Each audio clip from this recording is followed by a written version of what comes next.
Everyone, তোমরা কেমন আছো? আমি আশা করছি তোমরা সবাই আল্লাহর রহমতে ভালো আছো। আলহামদুলিল্লাহ, আমিও কিন্তু ভালো আছি। আবারও চলে এলাম একটা নতুন ব্লগ ভিডিও নিয়ে। তরকারি নিয়ে এসেছিলাম এবং পুরি নিয়ে এসেছিলাম বা পারাটা। তো এটা সকালবেলার ব্রেকফাস্ট কমপ্লিট করলাম। তারপরে আমার একটা পার্সেল এসেছিল, পার্সেলটা রিসিভ করলাম।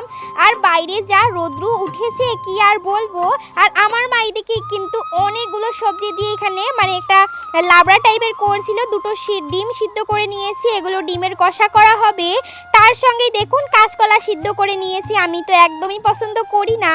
তো তারপরে দেখুন তারপরেই কিন্তু আমি একটু ম্যাগি বসিয়ে দিয়েছি, আমার বনু আর আমি খাবো তার জন্যই।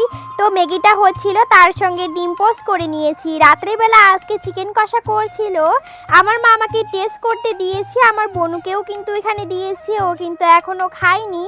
তো দেখুন আমি এবার টেস্ট করে নিচ্ছি। রাতের বেলা ডিনারটা কমপ্লিট করেছি। Thanks for watching.